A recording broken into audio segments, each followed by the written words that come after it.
Hindi pwedeng magkaroon ng sandatang nuklear ang Iran. Gagawin ng Amerika ang lahat para mapigilan ito. Is that Iran cannot have a nuclear weapon. All options are on the table to ensure it does not have one. Matapos ang babala ni Trump, tila bukas na ang Iran sa pag-uusap. Pero hindi ito ikinatutuwa ng Russia. Bakit? Kasi matagal nang umaasa ang Russia sa mga drone at missile mula sa Iran para ituloy ang walang kabuluhang paglusob sa Ukraine. Ngayon gustong putulin ni Trump ang daloy ng mga sandatang ito at nagiging maselan na ang sitwasyon. Maling-mali yata ang naging desisyon ni Putin nang tanggihan niya ang ceasefire offer ni Trump. At ngayon parang hindi ayon sa plano ang mga nangyayari para sa Russia. Ang tensyon ay nagsimula nang ilipat ni Trump ang 7B-2 stealth bombers ng Amerika. Mga eroplanong kayang wasakin kahit ang mga underground nuclear site malapit mismo sa Iran. Ang Indian Ocean ngayon ay puno ng kilos. Because the Indian Ocean is buzzing. American B-2 stealth bombers are in the region. They landed in Diego Garcia. It's a remote island in the Indian Ocean. It serves as a joint base for the UK and the US, and it has been a hub of intense activity of late. The first reports came from open source flight trackers. They tracked unusual movement involving at least 7 B-2 bombers.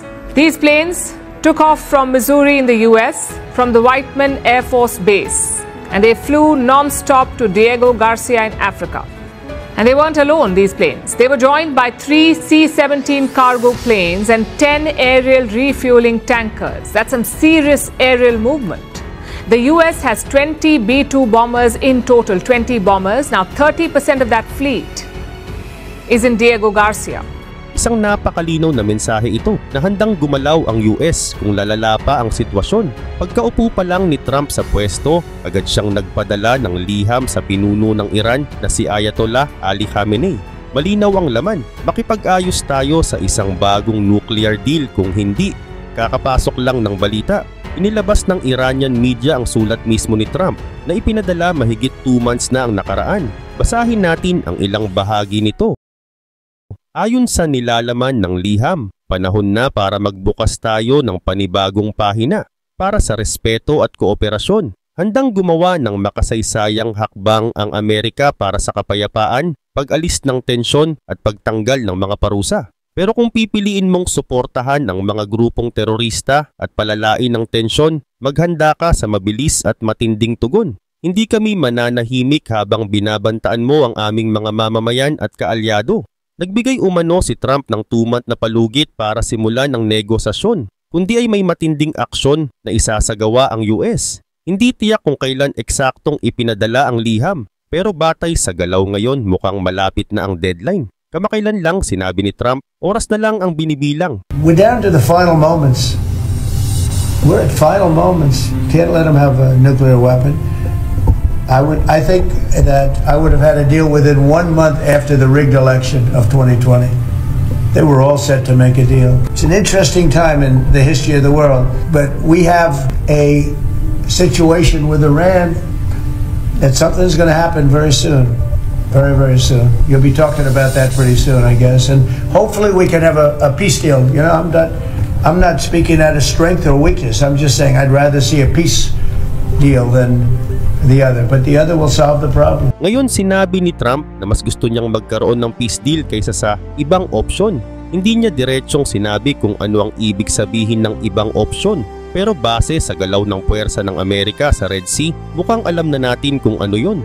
Alam na natin ang tungkol sa 7B-2 stealth bombers na inilipat sa Diego Garcia sa Indian Ocean.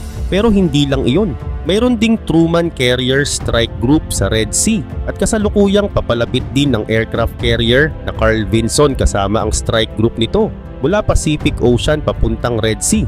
Inaasahang darating ito sa loob ng ilang araw, pero hindi dyan natatapos ang galaw.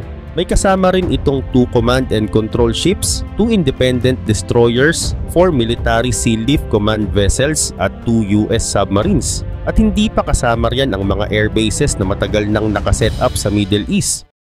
Ang mga kalaban ng Amerika, gaya ng Iran, Russia, China, North Korea, ISIS at Al-Qaeda, hindi natutulog. Bawat kilos ng US ay binabantayan nila. Pero hindi dapat maliitin ang military ng Amerika.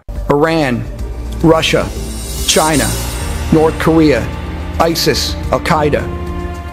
They may be watching this right now. Our military should not be mistaken for a cable news gabfest show. We don't care what you look like. We don't care who you voted for, who you worship, who you love. It doesn't matter if your dad left you millions when he died or if you knew who your father was. We have been honed into a machine of lethal moving parts that you would be wise to avoid if you know what's good for you. We will not be intimidated. We will not back down. We've seen war. We don't want war. But if you want war with the United States of America, there's one thing I can promise you, so help me God. Someone else will raise your sons and daughters. Pero heto ang maganda. Habang papalapit ang puwersa ng US sa Middle East, mukhang handa na ring makipag-usap ang Iran. Kakapasok lang ng balita ngayong araw. Sumagot na ang Iran sa liham ni Trump. At ayon sa ulat, bukas sila sa tinatawag na indirect talks. Ang tugon nila ay ipinadala sa pamamagitan ng bansang Oman mula Iran patungong Amerika. Sa liham na yon, pinaliwanag ng Iran kung bakit hindi sila makipag-usap ng direkta sa Amerika.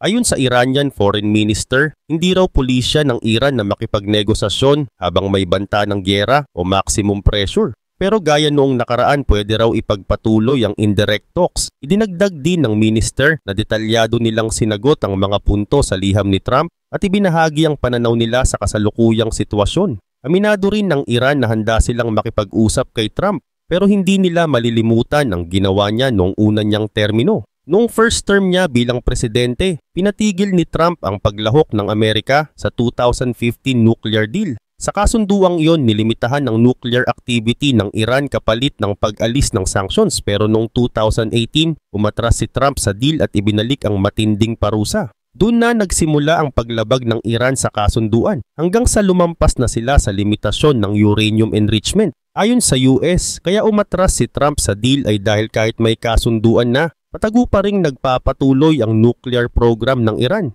Kaya ipinataw ang tinatawag na maximum pressure campaign para pilitin ng Iran na bumalik sa negosasyon. Sobrang tindi ng kampanyang ito. Halos maparalisa ang ekonomiya ng Iran. Mula sa oil revenue na nasa $70 billion noong 2017, bumagsak ito sa $4 billion pagdating ng 2020. Kaya hindi nakapagtataka kung bakit hirap patawarin ng Iran ang ginawa ng Amerika. Sa totoo lang, halos nalugmok sa matinding resesyon ang kanilang bansa.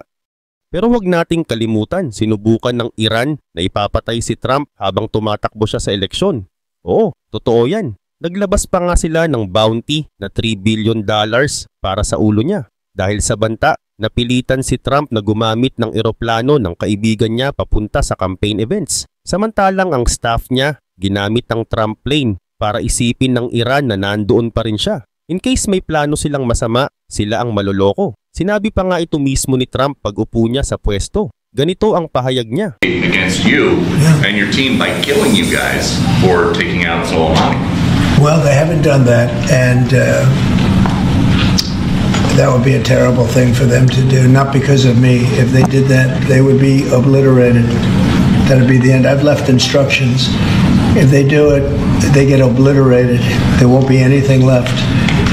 And they shouldn't be able to do it. And Biden should have said that, but he never did. I don't know why, lack of intelligence perhaps. But he never said it. If that happens to a leader, or close to a leader, frankly, if you had other people involved also, you would call for total obliteration of a state that did it. That would include Iran. Malinaw na malakas ang naging pahayag niya. Isa lang yan sa napakaraming dahilan kung bakit kailangan ng mabuwag ang IRGC ng Iran. Ang totoo, IRGC ang totoong may hawak sa lahat ng kilos ng bansa, mula sa nuclear program, sa pagpondo ng mga grupong terorista tulad ng Hamas, Hezbollah at Houthis, hanggang sa pagpapadala ng libu-libong drones at missiles sa Russia para ipagpatuloy ang walang kwentang giyera ni Putin. Ayon kay General Hodges, pinipilit na ngayon ni Trump na hindi makapaglunsad ng atake ang Houthis sa mga commercial ships. Posible ba yon na walang sundalong Amerikano sa lupa? Hindi natin alam ang buong plano ng US Central Command. Pero sa ngayon gumaganti ang US at mga kakampi natin tulad ng Royal Navy sa mga Houthis sa Red Sea. May missile strikes sa mga kilalang base nila. Pero ang tanong, paano mo tuluyang aalisin ang Houthis bilang banta? Sagot, alisin mo ang Iran. At para magawa yon, kailangan munang pabagsakin ng Russia. Kasi si Iran, wala naman talagang malapit na kakampi kundi Russia. Kapag natalo ang Russia, magiging isolated at mahina si Iran. Kapag nangyari yon, hindi na sila makakatulong sa Houthis. Kaya ang tamang strategic move ay unahin ng Russia. Maraming taon nang nakikipaglaban ng Amerika sa mga grupong terorista sa Middle East. At totoo, hindi sapat na basta patayin lang sila. Oo, pwedeng mamatay ang marami, pero hindi iyon ang tunay na solusyon. Ngayon nakafocus si Trump sa mga drones ng Iran na ginagamit ng Russia para patayin ang mga Ukrainians araw-araw. Ginamit pa nga ito ng Russia para labagin ng ceasefire na sila rin mismo ang pumirma. Tinanong si Trump tungkol dito. Ayon kay Trump, Well, we're going to see what happens with that. I'm getting reports on that, and we're looking at a report. You're right. They make a lot of drones. Iran makes a lot of drones. They make very effective drones, too. They do very effectively at some things, but Iran is very high on my list of things to watch. And as you probably know, I sent them a letter just recently, and I said, you're going to have to make a decision one way or the other. And we're going to either have to talk and talk it out, or very bad things are going to happen to Iran, and I don't want that to happen. Kasi ang totoo, halos nakadepende ang Russia sa Iran pagdating sa drone supply. Wala silang sariling drone industry na kasing advanced ng sa Ukraine. Kaya kung mapuputol ang daloy ng Iranian drones, malaking bagay yon para sa Ukraine. Hindi ka pwedeng lumaban sa modernong giyera ng walang drone. Kaya sobrang kailangan yan ng Russia. Sa ngayon, sobrang lamang ng Ukraine sa innovation pagdating sa drone technology. In fact, pati ang mga Russian military bloggers, puro reklamo na lang. Meron ngang example, sa Belgorod region may several hundred drone attacks kada araw. Ayon sa Russian sources mismo, nalampasan na raw ng Ukraine ang plano nitong gumawa ng 1 million drones ngayong taon. At mukhang totoo yon. Sa ngayon, may matinding kakulangan ng Russia pagdating sa FPV drones. Maliban sa peeling unit, hirap silang makakuha ng sapat na supply. Kaunti lang ang klase at dami ng drones nila. Sobrang limitado. At habang may nagsasabing nakagawa na ang Ukraine ng 1 million drones, medyo duda tayo dyan kasi March pa lang ngayon. Pero isang bagay ang sigurado, lampas-lampas na sa inaasahan ng Ukraine pagdating sa drone warfare. Wala talagang nag-akalang magiging ganito kabilis ang pag-angat ng Ukraine, kahit ang Russia. Isang bansang may mas maraming tao at mas malaking budget pero hindi makasabay sa bilis ng inobasyon ng Ukraine. Sa sobrang advanced ng Ukraine, pati ang mga drone companies sa China ay nakikipag-partner na sa kanila, hindi sa Russia. At syempre, galit na galit dyan ang mga pro-Russia vloggers. May report kaming natanggap mula sa isang Russian propagandist. Ayon sa kanya, may kakilala siyang pumunta sa China para makipag-usap sa mga factory tungkol sa drone parts at electronic warfare tech pero wala siyang napala. Kahit saan siya pumunta, puro yellow and blue flags ang nakita niya. May mga karatula pang may nakasulat na Glory to Ukraine. Nakakahiya raw kasi kahit sinabi ng Russian President na aabot daw sa 1 trillion rubles ang kanilang drone industry, mas lamang pa rin daw ang Ukraine sa dami, sa klase at sa bilis ng pagdevelop. Ang problema, ayon sa kanila, ay ang mentality ng Russian military. Gusto nila mahal, malaki at kailangan ng 2 to 3 hours para lang iset up. Parang stuck pa rin sila sa Soviet era. Pero kahit ganun, may babala rin kami sa mga Ukrainian drone companies. Mag-ingat sa pakikipag-partner sa China. Kasi kahit wala pang giyera, may history na ang China ng pagnanakaw ng intellectual property at panggagaya. Ngayon balik tayo sa nangyayari sa Iran. Si General Qasem Soleimani. Oo, siya ang pinuno ng Elite Quds Force ng Iran, ang special unit ng IRGC. Siya ang itinuturong utak sa rocket attack sa isang Iraqi base noon. Kaya noong January 3, 2020, inutusan ni President Trump ang isang drone strike na tumama sa convoy ni Soleimani sa Baghdad Airport. Tinawag ni Trump ang strike na yon na flawless precision. At ayon sa kanya, si Soleimani ang number 1 terrorist sa buong mundo. Dagdag pa niya, mas ligtas ang mundo ngayon dahil wala na siya. Pero may kapalit ang lahat ng yon. Mula noon naglabas ang Iran ng $3 million bounty para sa ulo ni Trump. Oo, aktibo pa rin ang bounty na yon hanggang ngayon. Kaya't palagi siyang may banta sa buhay. Dahil dito inaasahan ng lahat na maghihiganti si Trump pag upo niya muli. Pero sa halip nagbigay siya ng final warning sa Iran. Anya kapag nagbanta pa ulit sila sa kanya o sa sino mang US official, ubos kayo. May iniwan na akong utos. Kapag ginawa nila, walang matitirang Iran, ayon kay Trump. Pero tanong ng lahat, bakit nga ba susubukang patayin ng Iran ng US President? Para mas maintindihan natin ito, balikan natin ang nangyari noong 2020. Si Soleimani ay hindi lang basta military general. Isa siyang makapangyarihang simbolo sa Iran. May direktang kontrol sa foreign policy at military strategies ng bansa, lalo na sa Iraq, Syria, Lebanon at Yemen. Sa Syria, siya ang tumulong kay Bashar al-Assad na manatili sa pwesto sa gitna ng civil war. Sa Lebanon, isa siya sa nagpapalakas sa Hezbollah. Sa Iraq, hawak niya ang koneksyon sa mga pro-Iranian militia. At sa Yemen, konektado siya sa mga Houthis. Hindi lang siya general, siya ang utak ng galaw ng Iran sa Middle East. Kaya hindi na nakakagulat kung bakit siya naging target ng Amerika. Matagal nang minamanmanan si Soleimani ng US officials. At nung dumating ang tamang pagkakataon, kumilos ang US. Ang drone strike na iyon ay isang targeted assassination na ikinagulat ng buong mundo. Maraming bansa kabilang ang Russia at China ang nagkondena dito. Tinawag nila itong illegal at paglabag sa sovereignty ng Iraq. At gaya ng inaasahan, sumiklab ang galit sa Iran. Punong-puno ng nagluluksa ang mga kalye ng Tehran. Para sa kanila, nawalan sila ng isang simbolo ng lakas at tapang. Pero para sa Amerika, yun ang simula ng bagong yugto sa pakikipagsabayan sa Iran.